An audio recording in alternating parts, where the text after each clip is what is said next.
Hello everyone, আসসালামু আলাইকুম। ইচ্ছেটানা থেকে আমি আশুরা। আপনারা সবাই কেমন আছেন? আমি আলহামদুলিল্লাহ ভালোই আছি।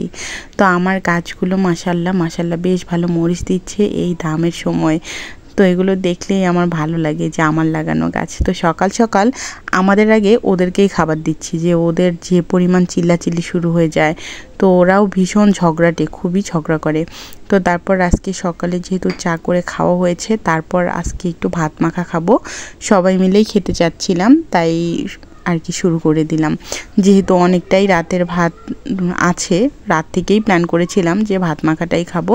যেহেতু টাটকাই কাচকি মাছের শুটকিটাও নিয়ে এসেছে আমার শ্বশুরাব্বু। তো এখানে তারপর দেখি যে মরিচ ভাজা ছিল না।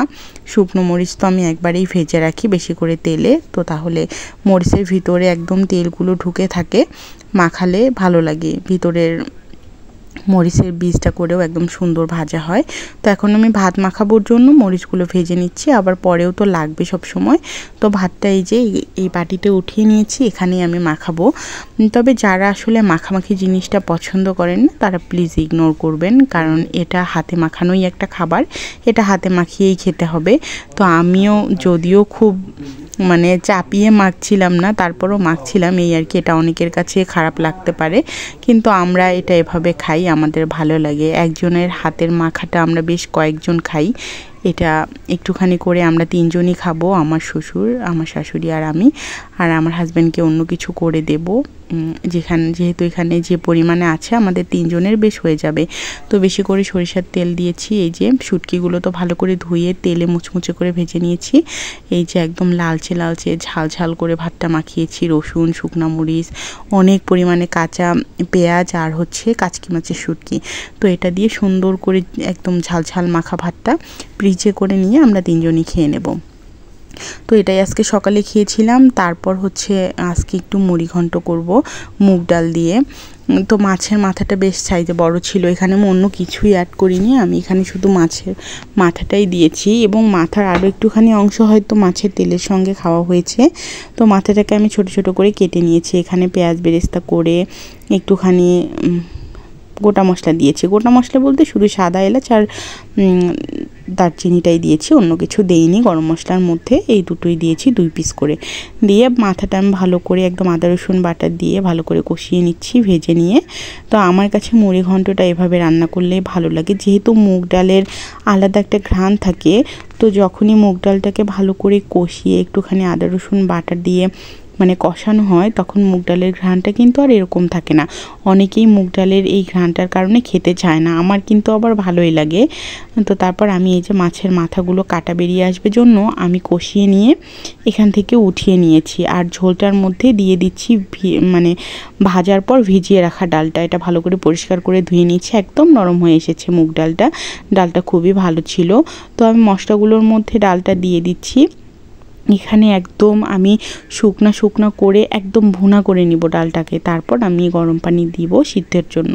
তো এখানে আমি আলাদা করে একটুখানি বাটা মরিচ, তারপর হচ্ছে একটু করে মশলা মরিচের গুঁড়াও দিচ্ছিলাম, একটু তেলও দিয়েছিলাম। তারপর আমি এটাকে কষিয়ে নেব ভালো করে। তো মুগ ডালটা আমার শাশুড়ি মা খুব একটা পছন্দ করে না, আমাদের আবার সবার মোটামুটি ভালোই লাগে। তবে মাছের মাথা দিয়ে মুগ ডালটা অনেক বেশি ভালো লাগে, গরুর মাংস দিয়েও ভালো লাগে। তবে বুটের ডালটাই তো সচরাচর খাওয়া হয়, মুগ ডালটা কমই খাওয়া হয়, কারণ অনেক সময় মুগ ডাল নিয়ে আসলে না ভালোভাবে সিদ্ধ হতে চায় না, তখন খুব বাজে লাগে, খেতেও খুব একটা ভালো লাগে না। তো ওই জন্য এই ডালটা একটুখানি কম খাওয়া হয়। তারপর আজকে ডালটা এত সুন্দর ছিল, এই যে ডালটা দেখলাম যে অর্ধেক প্রায় ফুটে এসেছে, আমি এখানে মাছের মাথাগুলো দিয়ে দিলাম, যেহেতু এটার এত বেশি নাড়াচাড়ার প্রয়োজন হবে না।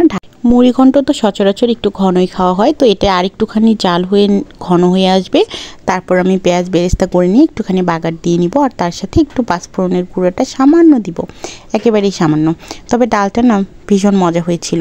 আমি খুব তাড়াহুড়ো করে রান্না করছি, আমার অনেক কাজ গোছাতে হবে। তারপর আমার হঠাৎ করেই একটা বিয়ের দাওয়াত পড়ে গেছে, সেখানে তো যেতে হবে, তাই তাড়াহুড়ো করে রান্নাগুলো কমপ্লিট করে নিচ্ছিলাম। এই যে বাগারের জন্য আমি পেঁয়াজটা বেরেস্তা করে নিচ্ছি, আর আমি অফ ক্যামেরায় বড় কচুর কাঠের অংশটা একটু ভাজি করে নিয়ে আবার পেঁয়াজ বেরেস্তা করে দিয়েছি। এই তো রেডি হয়েছিলাম। তারপর টানা 40 মিনিট বৃষ্টি, আমাকে ব্যাগ গোছাতে হয়েছে, রেডি হতে হয়েছে।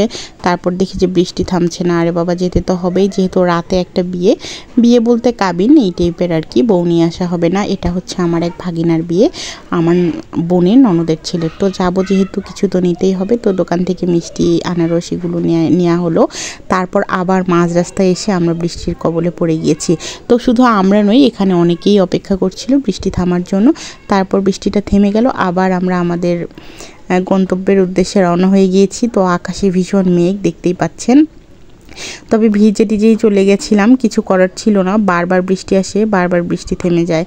তো বারবার এরকম করতে করতে আমাদের অনেক দেরি হয়ে গিয়েছিল। যদিও বিয়ে ছিল দেরিতে, আমরা যাব হচ্ছে বউয়ের বাড়িতে, যাওয়ার আগে যাব ছেলের বাড়িতে, আমার সেই ভাগিনার বাড়িতে যাব।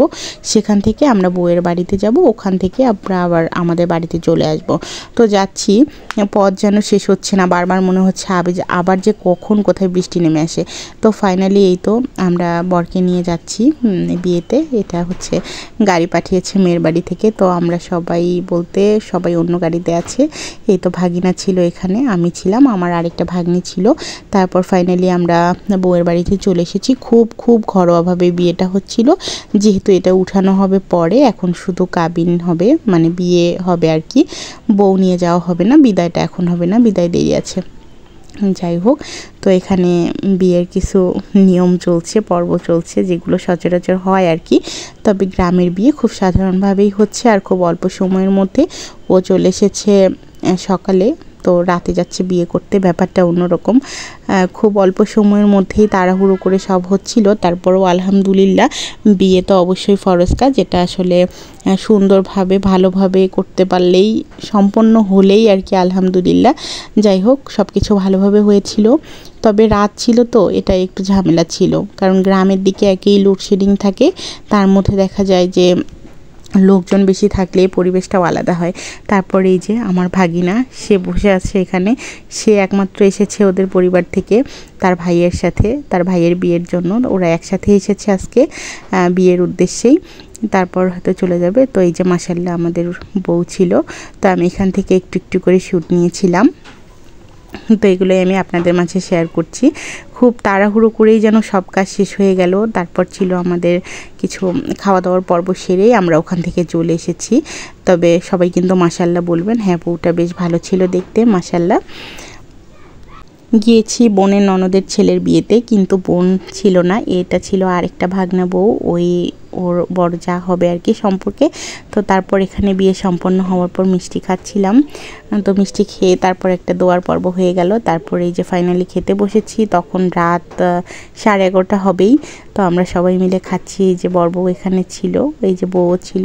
তো তাড়াহুড়ো করে খাওয়া দাওয়া শেষ করে বাড়িতে চলে এসেছি সবাইকে রেখে 12:30টায়। তো আজকের ভিডিওটা এই পর্যন্তই, আল্লাহ হাফেজ।